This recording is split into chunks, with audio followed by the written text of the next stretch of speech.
বাংলাদেশে গণমাধ্যমের স্বাধীনতা নিয়ে আবারও নতুন বিতর্কের সৃষ্টি হয়েছে। ক্ষমতাচ্যুত প্রধানমন্ত্রী শেখ হাসিনার বক্তব্য প্রচারকে কেন্দ্র করে অন্তর্বর্তীকালীন সরকার এক কড়া সতর্কবার্তা জারি করেছে।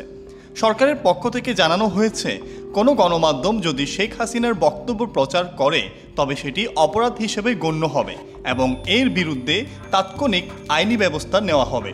শুক্রবার প্রকাশিত ওই বিবৃতিতে সরাসরি বলা হয়েছে, আদালতের নির্দেশ অমান্য করে শেখ হাসিনার ভাষণ প্রচার করা হয়েছে, যা 2009 সালের সন্ত্রাস বিরোধী আইন লঙ্ঘনের শামিল।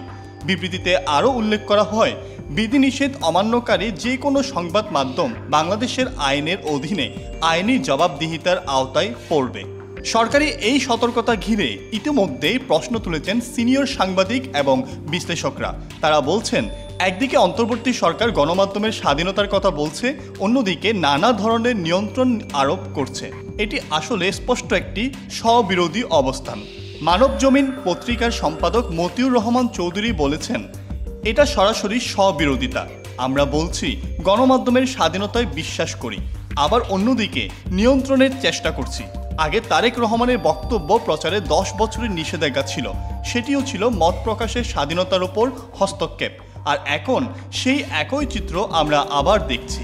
প্রসঙ্গত, 2015 সালে আওয়ামী লীগ সরকারের আমলে বিএনপির ভারপ্রাপ্ত চেয়ারম্যান তারেক রহমানের বক্তব্য প্রচার নিষিদ্ধ করেছিল আদালত।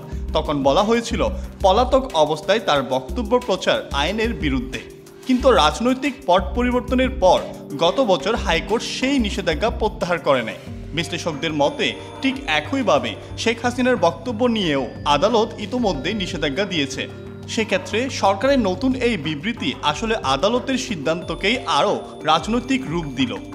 সরকারি বিবৃতিতে যুক্তি হিসেবে বলা হয়েছে, শেখ হাসিনার বক্তব্য প্রচার দেশের স্থিতিশীলতা নষ্ট করতে পারে, তাই সংবাদ মাধ্যমগুলোর দায়িত্বশীল আচরণ করা জরুরি। কিন্তু বিশেষজ্ঞরা বলছেন, গণমাধ্যমকে কি প্রচার করা উচিত বা উচিত নয় সেই সিদ্ধান্ত সরকারকে চাপিয়ে দেওয়া ঠিক নয়, বরং মিডিয়ার ওপর সেই দায়িত্ব ছেড়ে দেওয়া উচিত। অনেকে মনে করেন, অতীতে এমন নিষেধাজ্ঞা কার্যকর করার চেষ্টা তেমন কার্যকর হয়নি, কারণ সামাজিক যোগাযোগ মাধ্যমে এগুলো মানুষ ঠিকই জেনে যায়। শেখ হাসিনা বর্তমানে বিচারাধীন আসামি হিসেবে আন্তর্জাতিক অপরাধ ট্রাইব্যুনালে মুখোমুখি হয়েছেন গুরুতর অভিযোগের।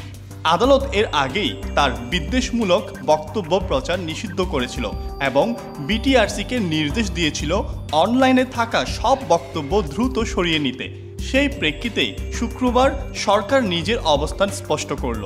তবে সাংবাদিক মহলের মতে এই ঘোষণার মধ্য দিয়ে সরকার কার্যত নিজেকেও সেই নিষেধাজ্ঞার অংশ করে ফেলছে, যা গণমাধ্যমের স্বাধীনতা নিয়ে দ্বৈত অবস্থানকে আরও প্রকট করে তুলেছে। সবশেষে বলা যায়, গণমাধ্যমের স্বাধীনতা আর জাতীয় স্থিতিশীলতার মাঝে ভারসাম্য রক্ষা করা এখন বাংলাদেশের বড় চ্যালেঞ্জ।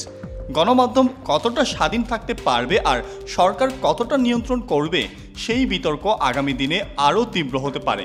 এখন প্রশ্ন উঠছে, গণমাধ্যম কি শুধুই আদালতের সিদ্ধান্ত মেনে চলবে, নাকি সরকারের বাড়তি চাপও মানতে হবে? আপনার কি মতামত কমেন্ট করে আমাদের জানান এবং ভিডিওটি ভালো লাগলে লাইক, শেয়ার, সাবস্ক্রাইব করে বেল বাটনটি চাপ দিতে ভুলবেন না। ধন্যবাদ।